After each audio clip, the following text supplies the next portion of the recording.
Hello दोस्तों, नमस्कार, आदाब, सत श्री अकाल। आज आप लोग के लिए एक नया केस लेकर गया हूँ, डॉनर कॉउन सिंड्रोम। ये जो वीडियो में जो गाय जो आप देख रहे हैं, ये डॉनर कॉउन सिंड्रोम में है।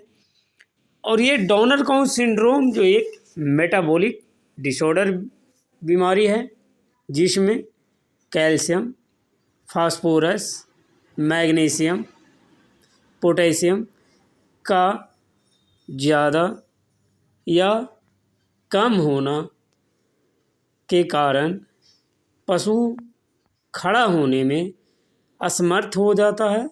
पशु चारा तो खाता है लेकिन खड़ा नहीं हो पाता है। उसी को डॉनर कॉउन सिंड्रोम कहते हैं। इसमें पशु बार बार कोशिश करता है खड़ा होने का, लेकिन आगे से खड़ा हो भी जाता है लेकिन पीछे से खड़ा नहीं हो पाता है। बहुत लोग इसे पैरालिसिस समझ लेते हैं, लेकिन ये पैरालिसिस नहीं होता है, बल्कि इसे डॉनर कॉउन सिंड्रोम कहते हैं, जिसमें पशु आधा धड़ खड़ा हो जाता है और पीछे का धड़ से खड़ा नहीं हो पाता है। ये अक्सर क्रॉस ब्रीड की गायों में अधिक देखने को मिलता है। इसका सही कारण नहीं पता चल पाता है, लेकिन ये जो वीडियो में जो आप जो गाय देख रहे हैं, इसका मुख्य कारण है एफएमडी।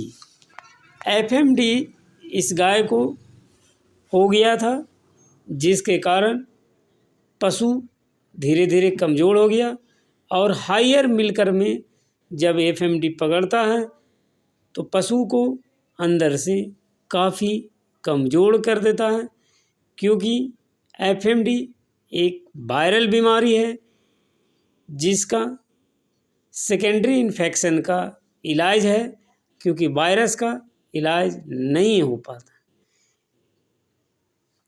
इसीलिए ये पशु धीरे धीरे कमज़ोर हो गया और पशु चारा खाते हुए में पशु बैठ गया, जो खड़ी नहीं हो पा रही है।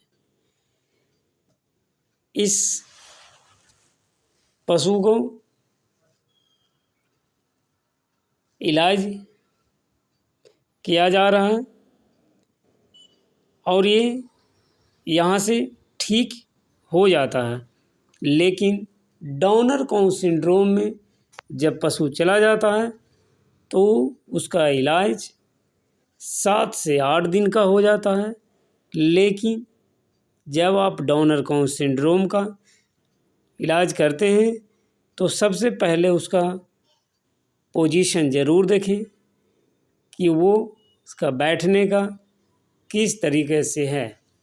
कहीं फ्रॉग सीटिंग तो नहीं है या डॉग सीटिंग तो नहीं है। अगर फ्रॉग सीटिंग है या डॉग सीटिंग में पशु बैठा हुआ है तो हो सकता है कि फर्श पर पशु स्लिप कर गया हो, जिसके कारण पशु डॉग सीटिंग या फ्रॉग सीटिंग में कुत्ते की तरह बैठा हुआ है या मेढक की तरह बैठा हुआ है, वो पशु डॉनर कॉउन सिंड्रोम में इलाज करने पर भी रिजल्ट नहीं आता है। वैसे पशु को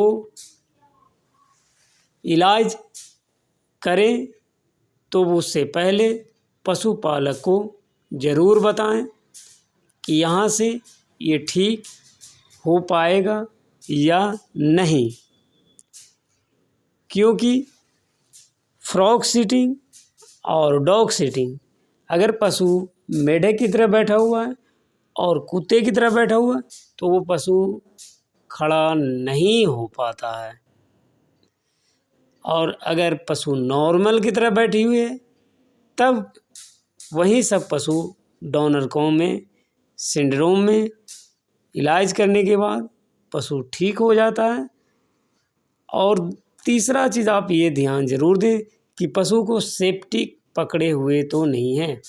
कभी कभी क्या होता है कि पशुपालक ज़्यादा दिन होने के बाद इलाज करवाते हैं, जिसके कारण दोनों साइड सेप्टिक पकड़ लेता है। सेप्टिक का मतलब धीरे धीरे जख्म हो जाता है, चमड़ी छिल जाता है, क्योंकि इसमें बार बार पशु खड़ा होने की कोशिश करता है, जिसके कारण फर्श पर रेंगते रहता है। जब भी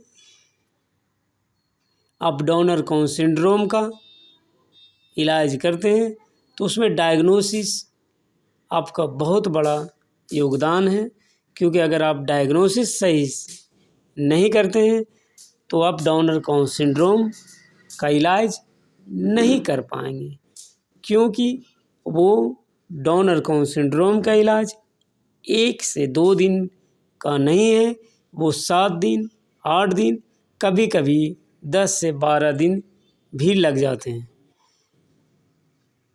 पशु कहाँ पर बैठा हुआ है ये भी आप डायग्नोसिस में लें। अगर पशु हार्ड पर बैठा हुआ, जैसे फर्श पर बैठा हुआ है या मेट पर बैठा हुआ है, तो खड़ा होने का उम्मीद कम होता है। अगर पशु मिट्टी पर है तो 99% अगर डॉनर कॉन सिंड्रोम में है तो खड़ी हो जाती है, बशर्ते बल्कि वो स्लिप किया हुआ नहीं होना चाहिए। तो पशुपालक से डायग्नोसिस में आप ज़रूर हिस्ट्री लें, ताकि आपको सही जानकारी हो सके, क्योंकि अभी एफएमडी का भी सीज़न चल रहा है, जिसके कारण पशु डेयरी फार्म में ज़्यादा बीमार पड़ रहे हैं और पशुपालक सभी पशुओं पर ध्यान नहीं दे पाते हैं, जिसकी वजह से ये स्थिति पशु का हो जाता है। और यहाँ से भी पशु को आप इलाज कर बचा सकते हैं। जिस तरह आप वीडियो में देख रहे हैं कि इसका फ्लूइड दिया जा रहा है और इसका डायग्नोसिस करके इसको इलाज किया जा रहा है। इस तरह की समस्या का समाधान के लिए आप अपने नज़दीकी पशु चिकित्सक से ज़रूर संपर्क करें और एफएमडी का वैक्सीन वगैरह जो है आप साल में 2 बार आप अपने निकटतम पशु चिकित्सक से ज़रूर परामर्श लेकर लगवाएं या खुद से लगाएं। इस पशु का इलाज इस प्रकार किया गया, इसमें फ्लूइड हैवी डोज में दिया गया, साथ में सीबीजी दिया गया, ट्राइवीवेट दिया और रिप्रोनोल दिया गया। और देखिए पशु जो है इसमें कोर्टिकोस्टेरॉइड का भी इस्तेमाल किया गया, प्रेडनिसोलोन और एनाल्जेसिक भी दिया गया। और ये देखिए पशु पूरी तरह से खड़ा भी हो गई और चारा भी खाने लगी। तो यहाँ से भी आप पशु को बचा सकते हैं अगर आप सही डायग्नोसिस करते हैं। तो इस तरह के और अधिक जानकारी के लिए चैनल को लाइक और सब्सक्राइब ज़रूर करें, ताकि आपका नए नए वीडियो का नोटिफिकेशन मिलता रहे।